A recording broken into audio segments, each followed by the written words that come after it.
So today's topic is GPT-4, and actually I changed the topic to demystify GPT-4. Why I choose this is because the GPT-4 is not open source model.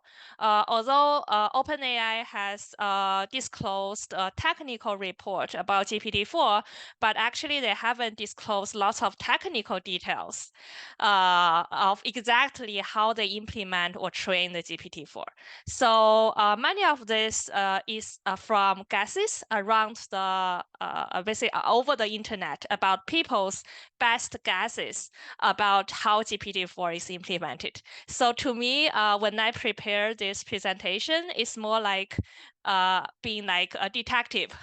So really it's like looking through the internet and see like what kind of model like makes sense.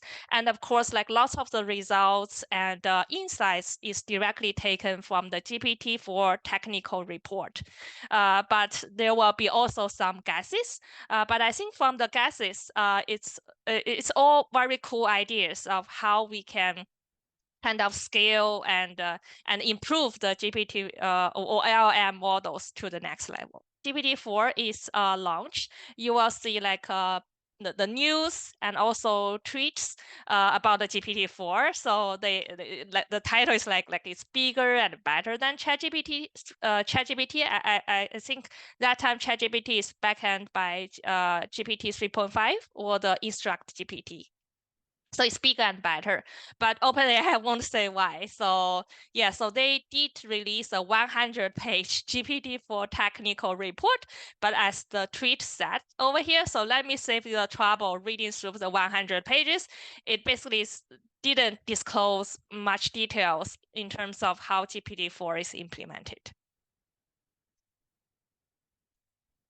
So let's become a detective, I would say, in today's meetup, and just to see basically piece up all the either rumors or guesses together, and let's see like what is kind of the framework or ideas or the key results from the GPT-4. So before diving into the GPT-4, just like my previous series, I always want to look back into history of how GPT-4 is evolved from the transformer model in the beginning.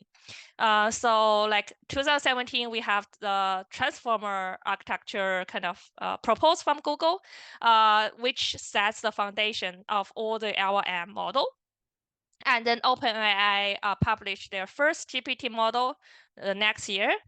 So you see it's like only 400 megabytes in size.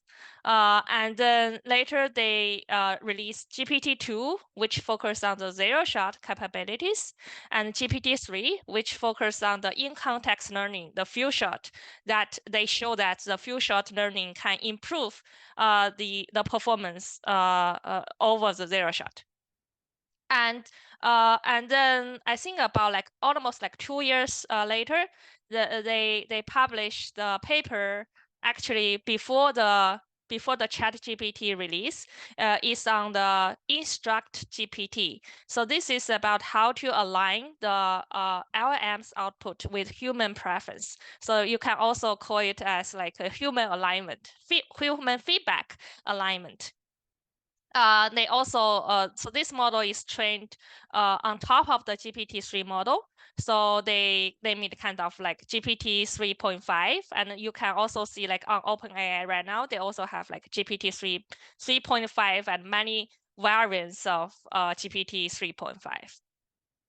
And then ChatGPT is released, and everyone starts, to use and exploring the GPT model. And then short after that, and then they also quickly release the GPT-4 model. So this is an estimation. They haven't officially announced like how many parameters or how big the model is. So this is just some estimations from the according to the rumor over the internet. But the GPT-4 is proposed with a much better, significantly improved performance comparing to the GPT-3 model, including 3.5. And also it now accept image as the input. So the input can be multimodal, which includes text and image, and the output is still text at that time for GPT-4. Okay, that's the brief history. Then let's demystify GPT-4. So I have sorted out about 6 subtopics under GPT-4. So let's first dive deep into the first, the top two, the first 2 topics. So there is a very popular rumor over the internet saying that the GPT-4 is a mixture of experts. So GPT-4 is not like one giant model with lots of 8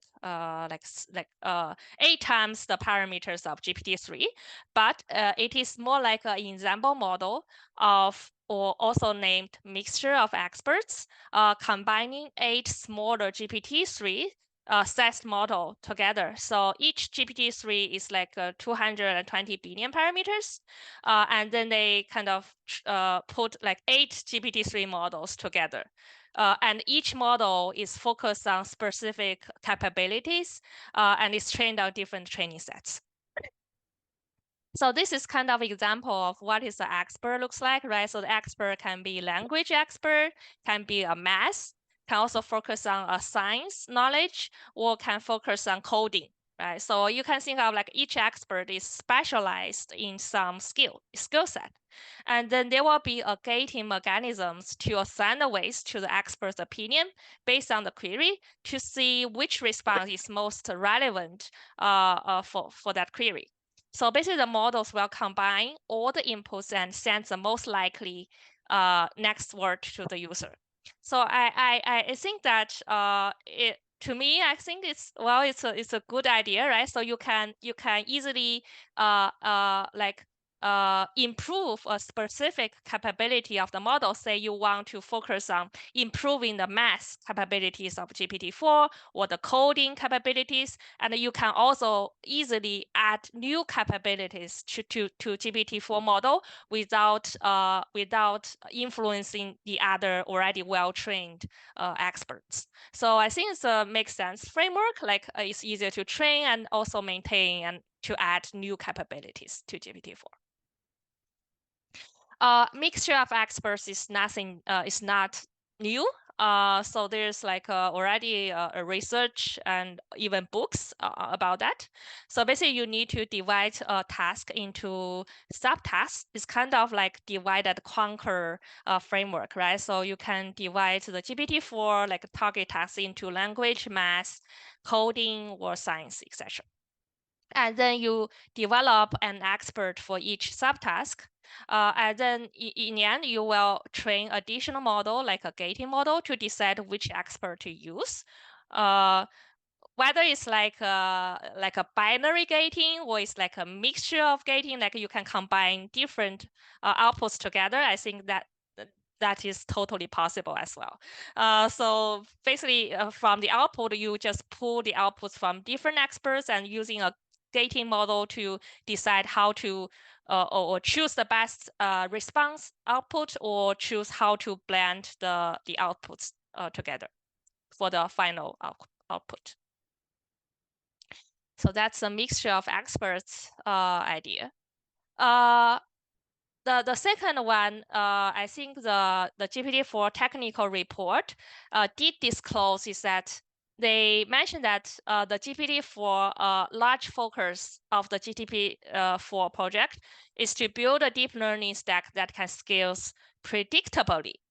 What does this mean is that, so for example, over here, the x-axis is the compute, y-axis is the loss, right? So GPT-4, so the green one is the GPT-4, and this gray one is much smaller model size comparing to GPT-4. So basically they want to fit kind of like exponential curve to this, right? So given the performance of the smaller models, can we accurately predict the performance of the GPT-4 model, which is a much larger, which requires a much larger computing resources? Why do we need this? because if we are able to quickly to interpolate or predict the performance for the large model, we can use the smaller model for efficient model tuning. Right, so because as we all know, like a deep learning has lots of configurations, and there will be always a kind of search, efficient search to figure out what is the right configurations or hyperparameters for that.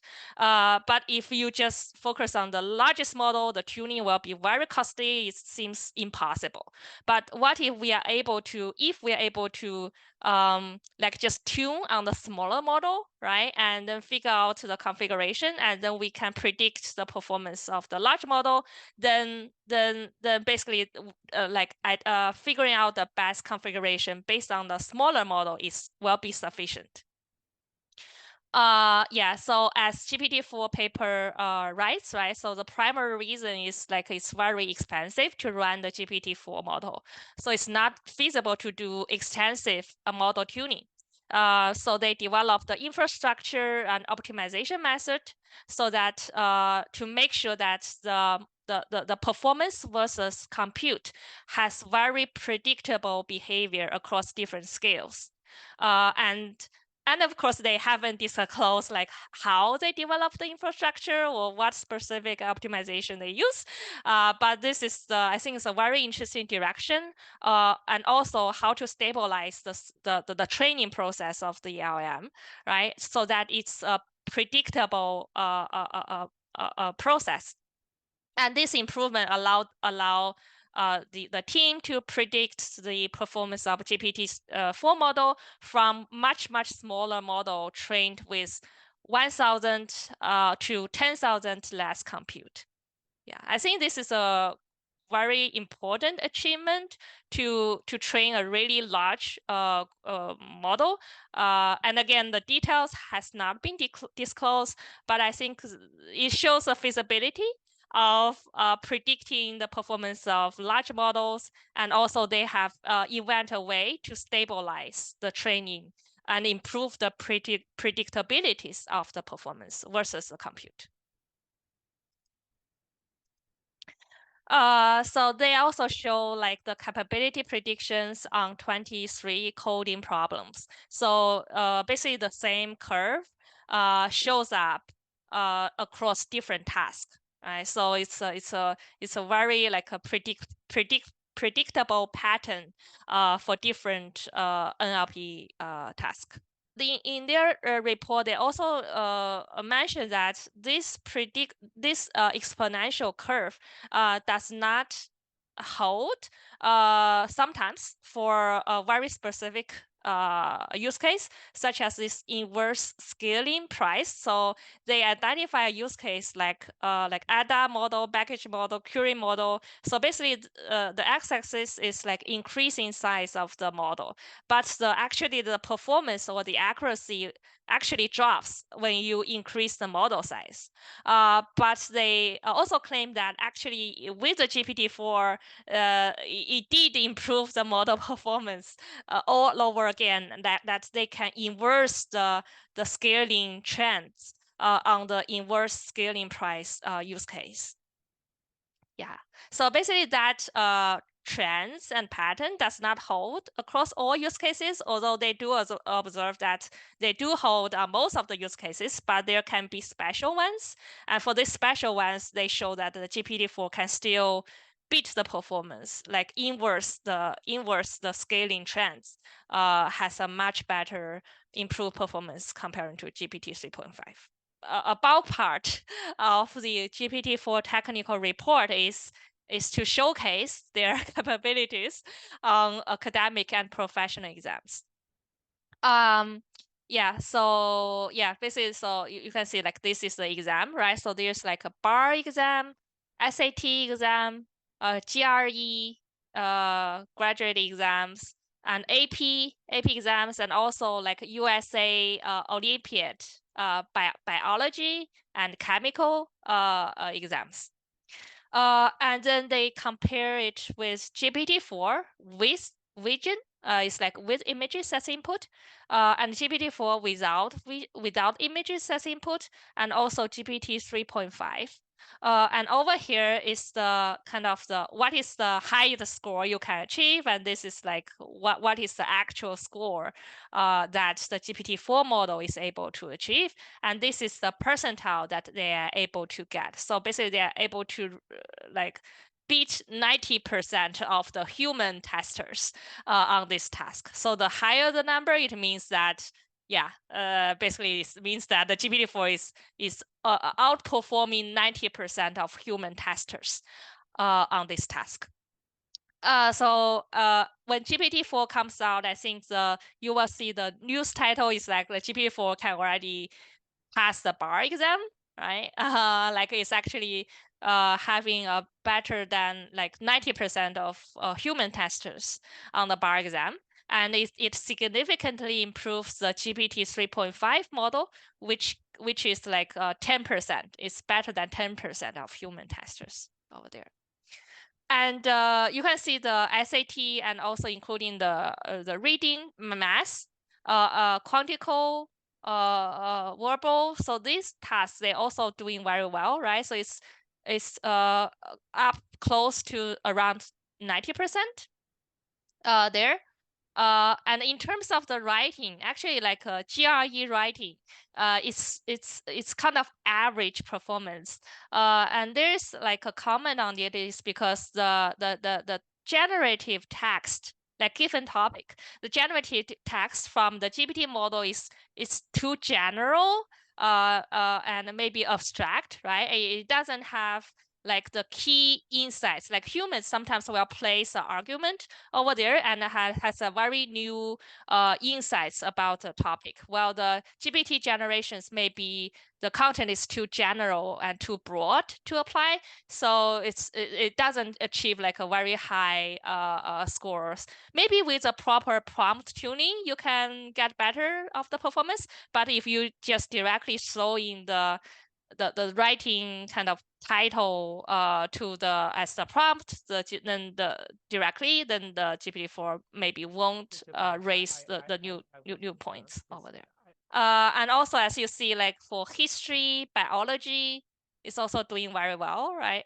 But for like calculus, it's average performance. And also like English literature and composition, I guess it's the same root cause, like why it doesn't perform very well there. Yeah, so this is a full list, right? So they also have like a variety of topics on APs. Yeah, so it's all performing well over here. Although I'm really curious to see like why it's like performing good on statistics but not on calculus. So yeah, maybe it's the format of how the formulation of the problem, and maybe it's also related to the training set, pre-training set. And also the world history. AMC is American Mathematics Competitions. Yeah, so you see it's kind of not on top of the bar there. And then this one, I think is some professional exams for wines. So yeah, so this one is introductory level, is doing pretty well. But for certified advanced, as you see, like as it becomes more and more difficult and professional or domain specific, the performance will gradually drop over there. And also they test it on LeetCode, right? So I think we know that LeetCode is a platform to kind of help you prepare for the coding interviews, right? It has like easy coding questions, medium and hard. So you see like the easier ones, yeah, so it's able to pass 31 coding problems out of 41. Well, for the hard ones can only pass 3. So this is on the academic and professional exam. So this is a chart that I talk about. They actually plot this bar chart, so it's very clear to see where GPT-4 and improves significantly over GPT 3.5. And also you can see clearly like which task that a GPT-4 with vision, with images as input, can improve over the GPT-4 without the images as an input. Actually, with the images is like they can directly just input say if it's a geometry question, they can directly just throw in the problem of that images to as the input to the GPT model. So you can see that the math competition, I think this one is again math. So it seems that the vision helps math a bit. This one I think is like microeconomics subjects. So it seems that the images helps with the math quite for the American math competitions and this GRE quantitative problems. And you see all over here that the GPT-4 model like improves the GPT 3.5 by a lot, especially for the bar exam. So the bar exam is the greatest difference, improvement over here. So that is on the exams.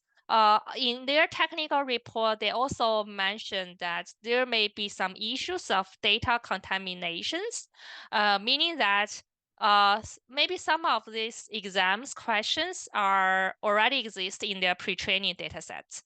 We all know that the LLM takes in lots of unsupervised text to pre-train their model, right? Maybe some of that, such as Wikipedia's and also the web crawl dataset. So it's really large database. So they want to examine and look into that to see whether there's any data leakage already in the pre-trained data set. So it's more like a memorization rather than reasonings for these results. So they did look into the data contaminations by cross-checking these exam questions with their pre-trained data sets. And then they derived this contamination percentage. So the higher the number, the percentage, it means that it's included already in their pre-trained data sets, such as the GRE writing over there. So basically it's already like the problems already exist, right? So that exact narrative already exists in their pre-trained data sets. But their conclusion is that for the exams that do not have any contaminations, including the bar exams, right? And even if some exams only have a very small contaminations, yeah. So basically, the non-contaminated GPT-4 should not get interfered much. Except for the GRE writing is 100%. So this one is not available because there's no kind of new questions asked to the GPT-4. Yeah, for this highly contaminated exams data sets. Can I ask a question? Yeah, sure. This non-contaminated column, does that mean that the inference you're asking question then doesn't exist in the training set, or are you retraining the entire GPT-4 without any contaminated data? It's impossible to retrain, I would say. Okay. So it's more like they will filter the exam questions. So they will filter out the previously seen problems from the test set.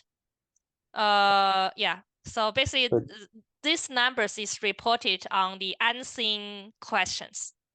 So it's a highly curated test set. It's a better quality test so set. they improve their test set. Perfect. Thank you. Yes. Their conclusion is like overall across most exams, both contaminations and vision have relatively little effect. So I think their conclusions on the GPT-4's capabilities on the strong reasonings and performing better than human testers still hold over there. So GPT-4 does not cheat through that. And they also analyze the impact of reinforcement learning with human feedback. So basically, this is a base model, the GPT-4 pre-trained model. They also kind of using the techniques that I presented in the GPT 3.5.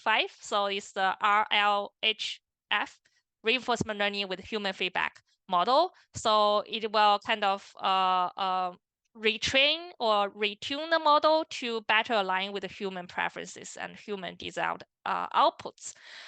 They show that although some tasks with the human preference aligned gives you better results, while some performance may also drop after the LHF model retuning.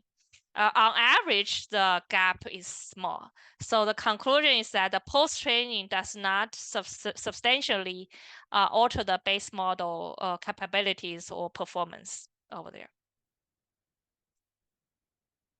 But the RLHF model is still needed for the model mitigation for safety, which I will also introduce next. They also showcase their capabilities on the public academic benchmarks. So these benchmarks, I think, if you ever propose an NLP model, you need to kind of report your performance over that so that you can fairly evaluate the model and compare it with the state of the art.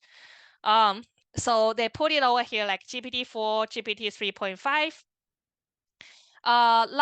Large language model state of the art, like the best external language model evaluated with few-shot, and also state of the art. So this state of the art, not just the zero-shot or few-shot, but can also mean the fully fine-tuned language model on that specific task.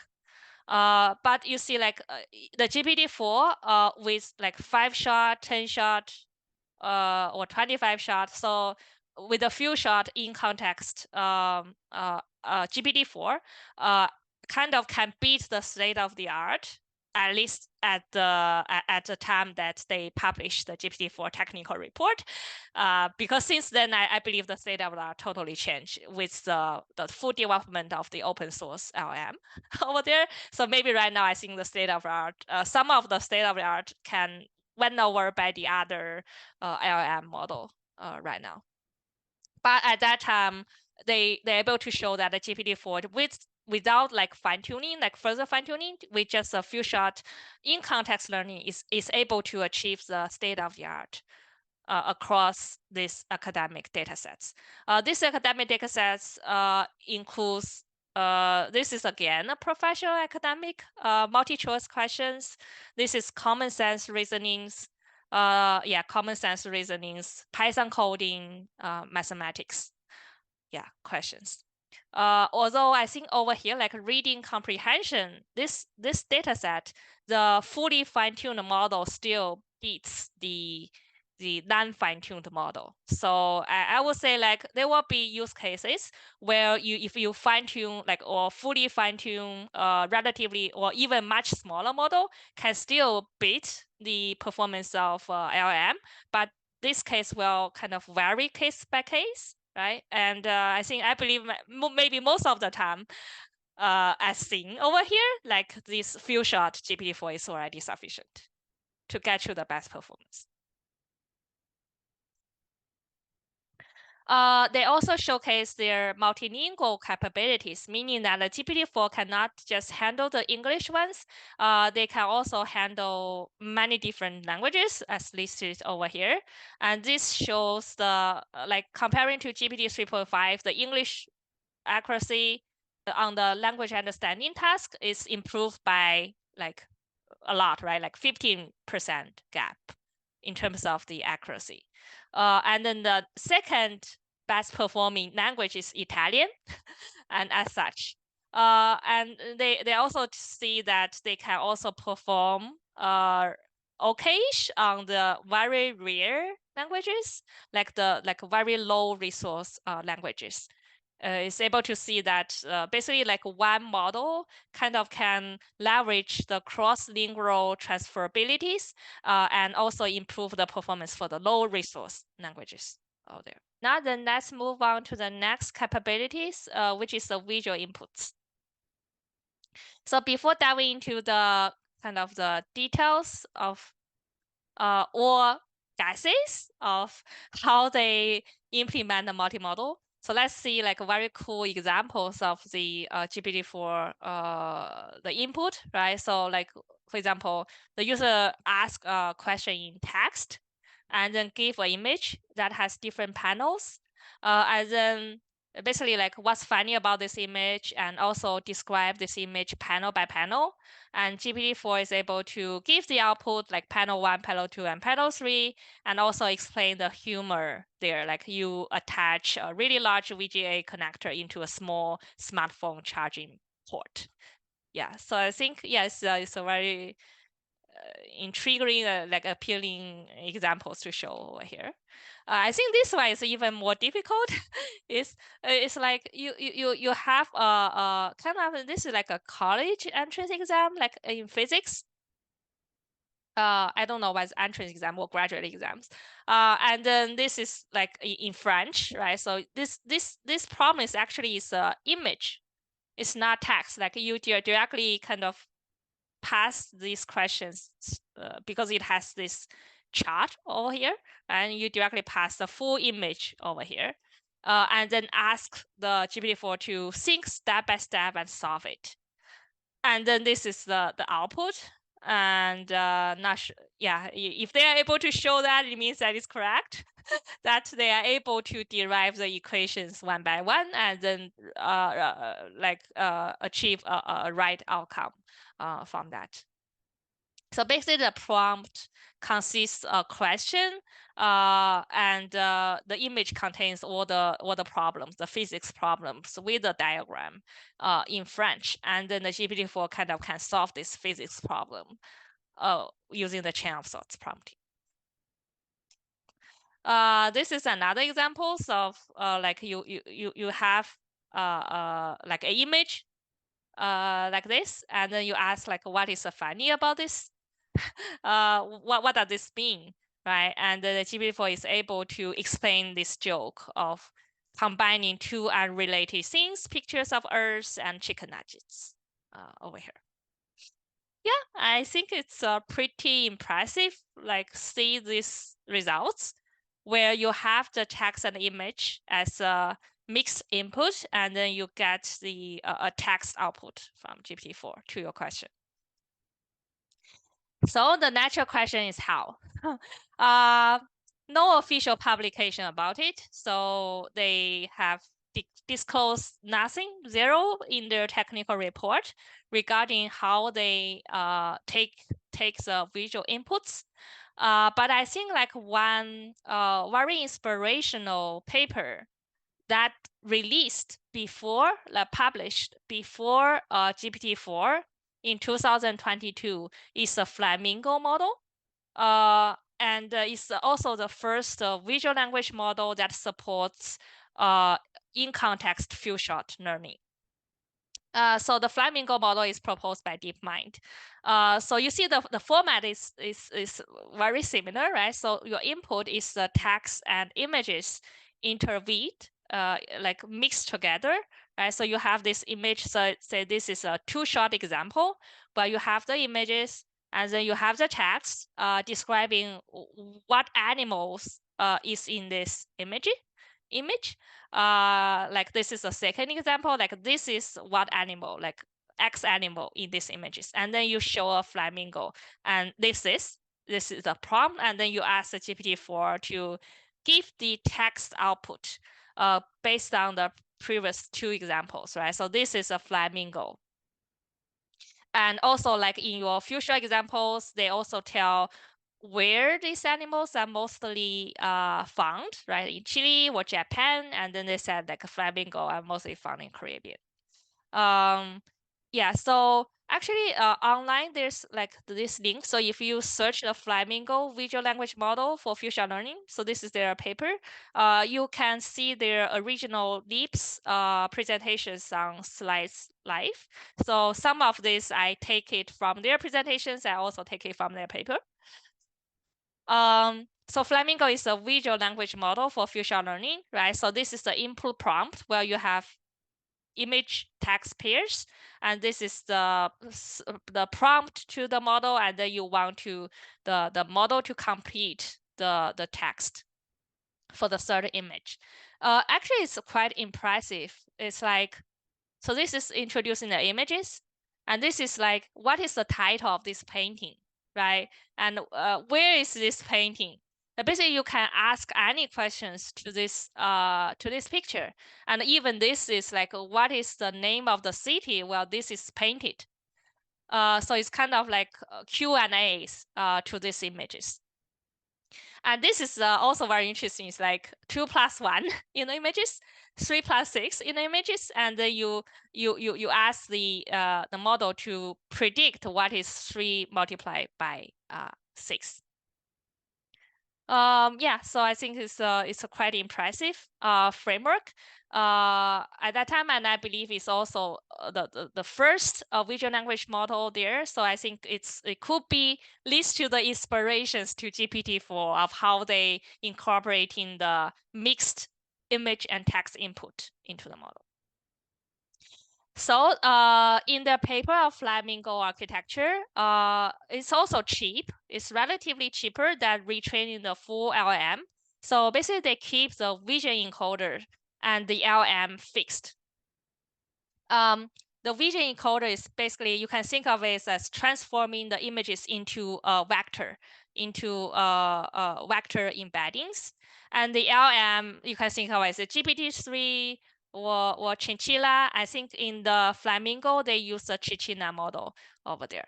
So all this pre-trained, like vision encoder and large language text model are fixed. You do not need to kind of retrain it just for this purpose, but they focus on retraining the bridge, right? So basically, they trying to figure out the bridge that can combine the image embeddings and the large language text model together to generate the final text. And in their training data set, it's basically like image text pairs, like the image and image caption, or from the video sequence, like a sequence of images, and then the video caption. And also it can be a sequence of image text pairs. So this is their training data for the Flamingo model. So this is their architecture.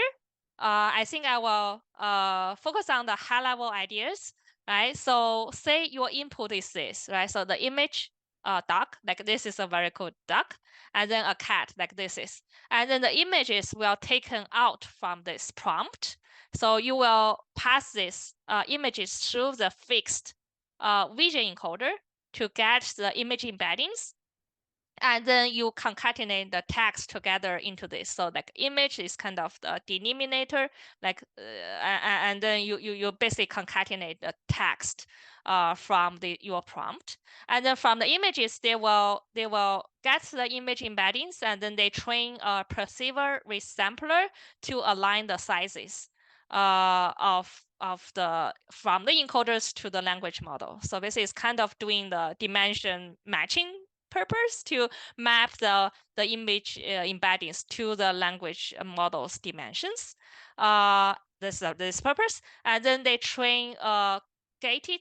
This is a cross attention layer. So cross attention means that it will basically connect. So that's the bridge piece. Like it will cross attend the images representations and the text representations. And then the output of the cross attention will becomes the input to the fixed language model block, which includes the self-attention, etc. And then in the end, the language model will output the generative text from this prompt. So the key contribution from the Flamingo paper is this cross-attention layer and also this architecture, right? Like how they can re-leverage the well-trained vision encoders and LLM and without further retraining them, but they focus on like training this cross-attention layer from scratch so that they can, for example, the cross-attention layer, the keys and values are from the vision input and the queries are from the language input. And then it's like cross attention, gating, kind of to control the stability and of the training process.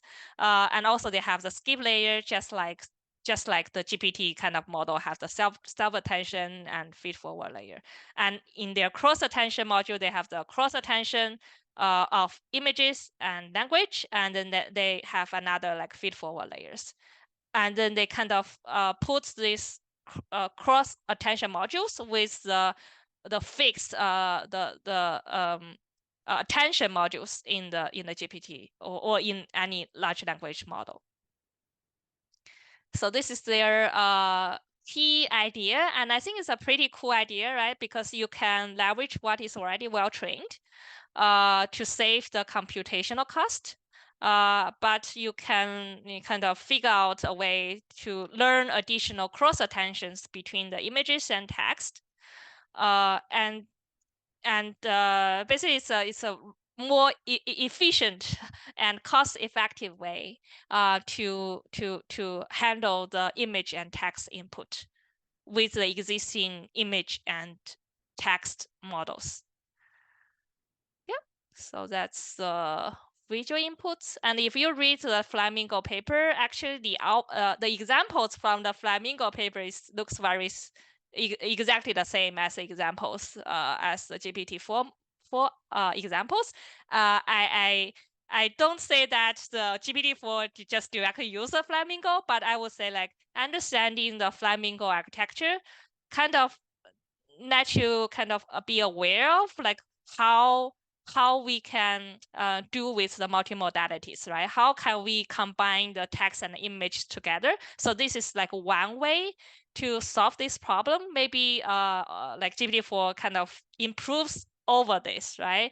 Because I doubt that they will retrain the GPT-4 text all over again because it's quite costly on that. But if there's a way that without retraining their GPT-4 text model, but have a way to bridge the images and text with this more cost-effective way, I think that should be a more economic way to solution for the multimodal GPT-4. Model mitigations for safety. Some model mitigations is we want the LLM, right, to provide like a safe response and can have the right to say no to the like that we think may contains violent say a message in the prompt, and the generated text may also contain like disallowed message in that. So the model mitigations is for the models to improve on this safety metrics. In their report, they did mention discuss about how they can improve the safety for the models. So they filter their data sets, right? So for all the pre-trained model data sets, they filter their data sets and just remove the inappropriate text content. And how do they detect the inappropriate content? They have actually trained classifiers or other like lag-based approach to identify the documents. So they have like a different set of classifiers just to detect the inappropriate content. And then they use these classifiers as filters to filter out the content, like inappropriate content from the pre-training data sets for GPT-4. And then after the pre-training stage, the primary method for shaping the GPT-4 behavior is the reinforcement learning with human feedback, right? The same technology used in GPT 3.5. And then after that, after the RLHF, I think it's along with the RLHF, it's like they can steer the models at a more brain level. So they just use the GPT-4 themselves as tools, right? So basically they create a prompt for GPT-4 just to detect the disallowed outputs from the model. So they propose a rule-based reward model. So these models are zero-shot GPT-4 classifiers. And then they will take the prompt the output from the policy model, which is also a GPT-4, and also human written rubric, like a multi-choice, right?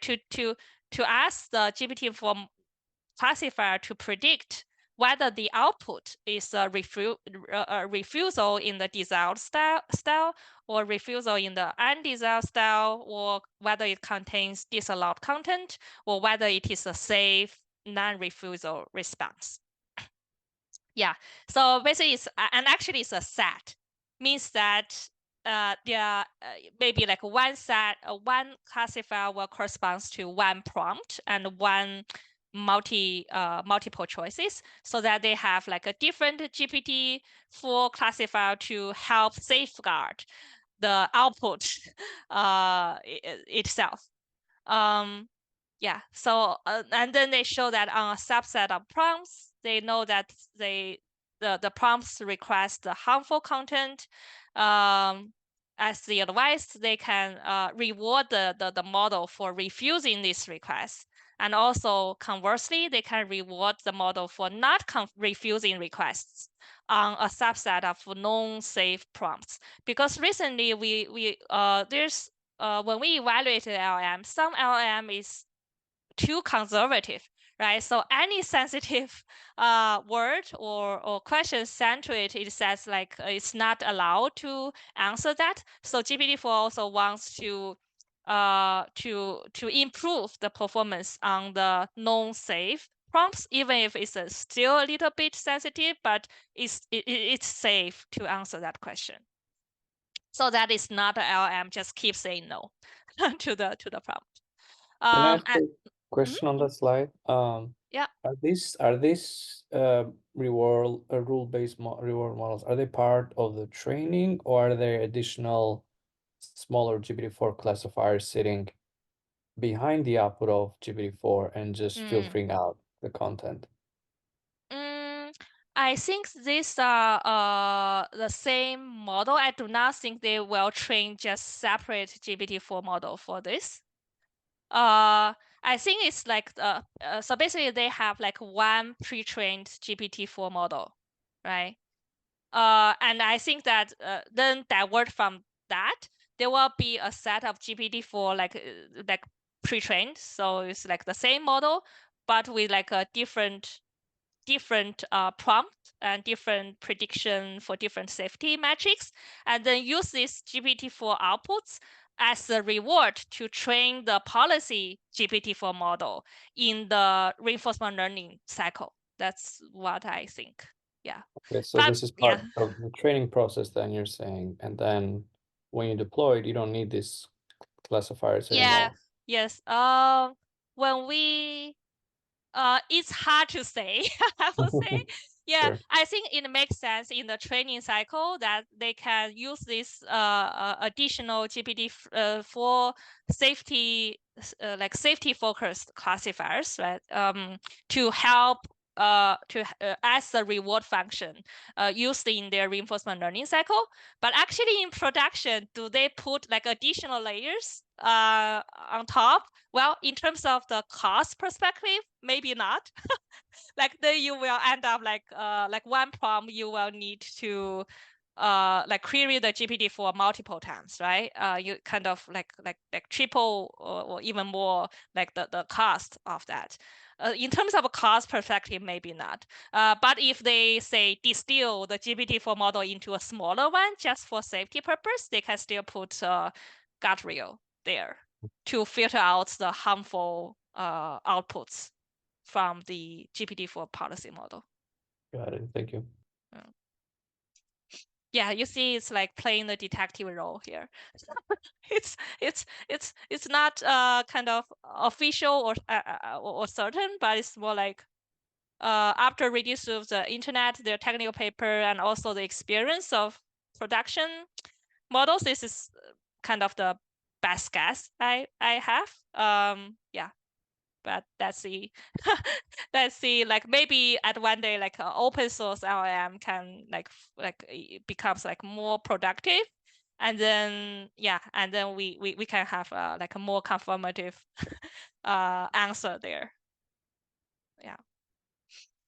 Yeah, so this is their metrics on the sensitive prompts and also on the disallowed prompts. So the lower the score, the better. So they're able to see show that the GPT-4 does improve on the safety metrics, right? So the rate of incorrect behavior on the safety prompts and disallowed prompts. The sensitive prompts, so I can show examples here. So this is a disallowed prompt. Like, how can I create a bomb? So the early GPT-4, they can still answer that. Like in stats, right? And then the latest GPT-4, like after this like reinforcement learning cycle, and after this using the GPT-4 itself as the reward model for the safety feedback, they are able to say like this is not the right answer to right question to answer as an AI assistant. And this is like a loud prompt, although it's a little bit sensitive. Like previously, early GPT-4 may just refuse to answer, right? So, and also as we see right now, like some behaviors of the LLM also like they are too conservative. Maybe out of the 100 prompts you give, they can only answer 60 or 70 out of that, even though they are not all disallowed.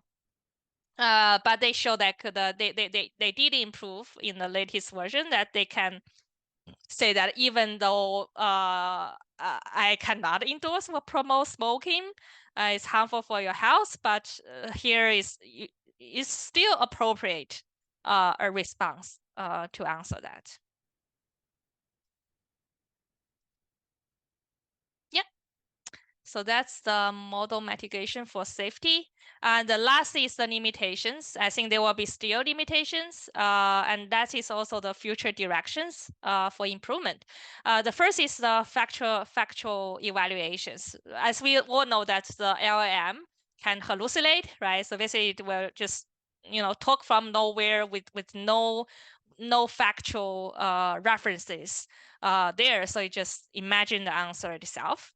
And also it may use outdated information, and also we may want like more domain specific answer to that. So they do show that the GPT-4 does improve in the factual evaluations across different categories such as learning technologies, history, math, etc.